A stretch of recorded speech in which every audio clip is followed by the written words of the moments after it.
They were hiking a quiet trail with their two young daughters when a stranger emerged from the woods. Minutes later, both parents were dead, stabbed in broad daylight. The children escaped, but the killer vanished into the trees. What really happened that day in Devil's Den State Park? Clinton David Brink, 43, and Cristen Amanda Brink, 41, had only just begun a new chapter of their lives. Originally from South Dakota, they had recently relocated to Arkansas in hopes of a quieter, slower-paced life for their young family. Clinton had accepted a job as a milk delivery driver, and Cristen, a licensed nurse, was eager to build a future with her husband and their two daughters, ages 7 and 9. They weren't wealthy, they weren't famous, but they were deeply loved. Those who knew the couple described them as kind-hearted, gentle souls. Clinton had a laid-back presence and loved the outdoors. Cristen was warm, always smiling, and deeply committed to her family and her patients. Their daughters, still in elementary school, were said to be inseparable, happy little girls who adored their parents and loved hiking together as a family. That's exactly what they were doing on Saturday, July 26, 2025. They had driven to Devil's Den State Park, a lush, forested preserve in northwest Arkansas. The park was known for its scenic trails, waterfalls, and cave systems, a popular spot for tourists and locals alike. For the Brinks, it was meant to be a peaceful afternoon in nature. They had no idea they were walking into a nightmare. It was a clear summer day. The Brinks were hiking along a remote section of trail in Devil's Den State Park. The area they chose wasn't heavily trafficked. It offered privacy, nature, and the kind of serenity they enjoyed most. According to investigators, it was around 2:40 p.m. when the attack occurred. Out of nowhere, a man approached them. He wasn't shouting or stumbling. There was no warning. Witnesses would later describe the assailant as white, medium build, wearing a dark cap, sunglasses, and fingerless gloves, with a black backpack slung over one shoulder. A knife was concealed in that pack. In the middle of the woods, with no one else around, the man violently and fatally stabbed both Clinton and Cristen in front of their children. The motive? Unknown. The killer? Gone. The two little girls, just 7 and 9 years old, witnessed the horror unfold. Somehow they managed to run. They found their way to a park staff member and alerted authorities. The bravery and trauma of that moment would haunt them forever. At 8:40 p.m., nearly 6 hours later, the public was notified. The park issued an official alert. 2 adults had been killed in a violent incident. Trails were closed, the area was shut down, and a killer was on the loose. But the investigation was just beginning. Once the alert went public, local law enforcement and state officials launched a full-scale manhunt. Helicopters, drones, tracking dogs, every available resource was brought to bear. A composite sketch was quickly released based on descriptions from potential witnesses and possibly even the children. Surveillance footage from park entrances and local highways was reviewed. Tips started pouring in. Social media exploded with speculation.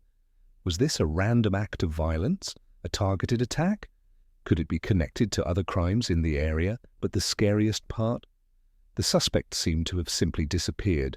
No blood trail. No weapon left behind, no known connection to the victims. That all changed 5 days later. On July 30th, 2025, a tip led authorities to a barbershop in Springdale, Arkansas, about an hour away. Inside was 28-year-old Andrew James McGann, the man matching the exact description released by police. He was calm, unassuming, sitting in a chair waiting for a haircut. He didn't run when officers approached. He didn't resist. But inside his belongings, evidence that would change everything. And just like that, the arrest was made.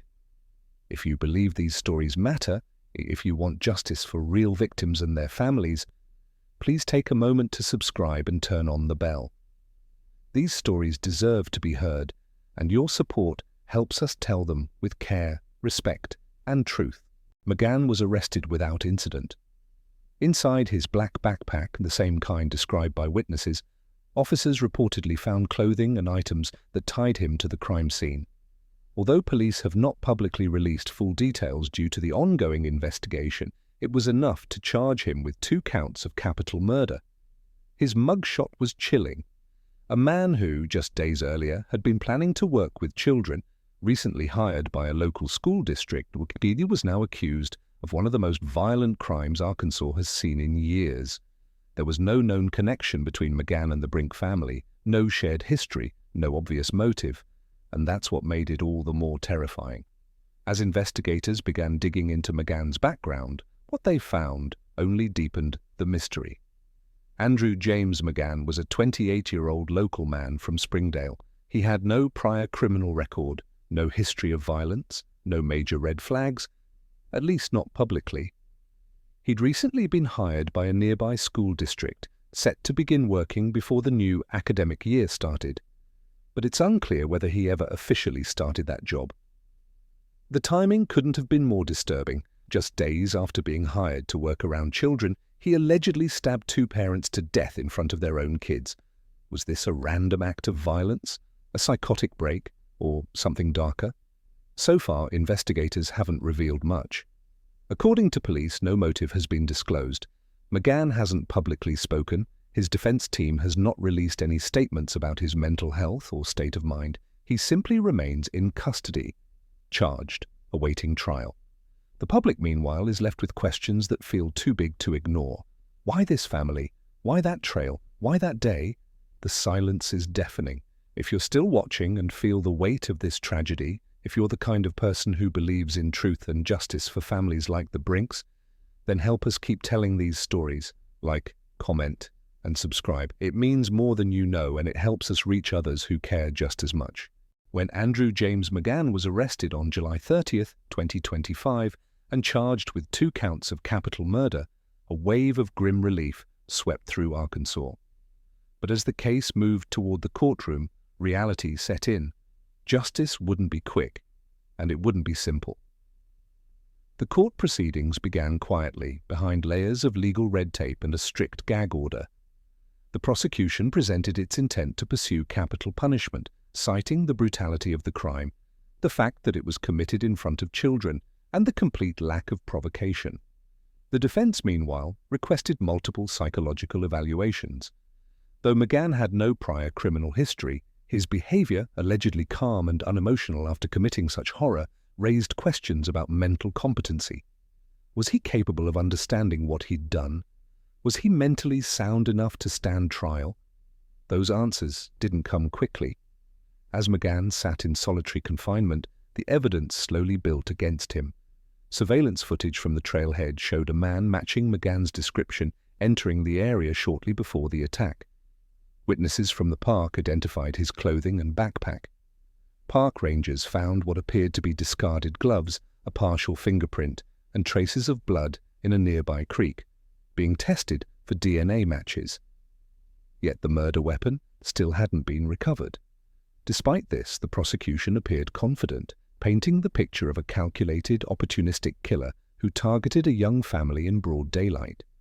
Court documents revealed the 2 Brink daughters had given statements through child advocacy counselors.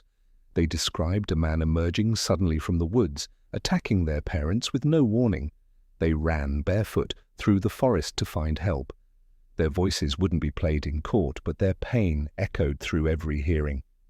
The small Arkansas community, many across the nation following the case, watched with horror. Social media exploded after the arrest.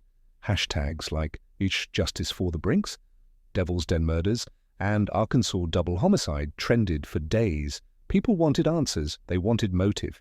But in court, McGann said nothing. His attorney, appointed by the state, filed motions for a delay, citing the need for further psychological testing. The judge granted it, and the trial was pushed from late 2025 into early 2026. This delay only deepened the family's suffering. Relatives of Clinton and Cristen Brink flew in from South Dakota and Georgia hoping for closure. Instead, they left the courthouse with tears and more waiting.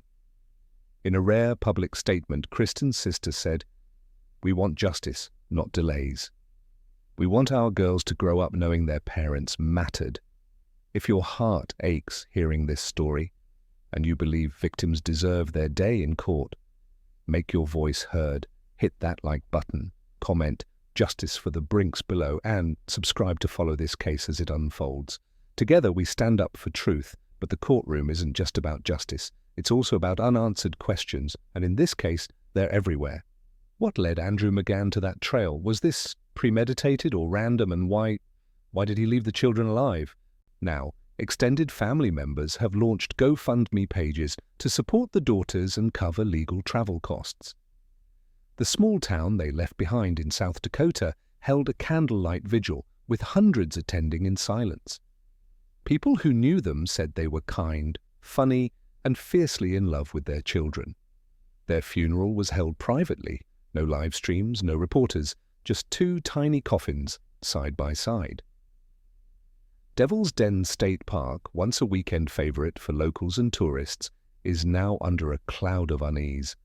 Arkansas authorities confirmed that trail cams, drones, and even search dogs were brought in to recover further evidence. They didn't expect to find much. McGann's arrest was strong but circumstantial. The weapon? Still missing. A motive? Still unclear. His silence? Absolute. Park officials said they've never seen an attack like this in the park's entire history. They've promised better surveillance and safety measures once the trails reopen. But many locals aren't ready to return. Some say the spirit of the park has changed forever.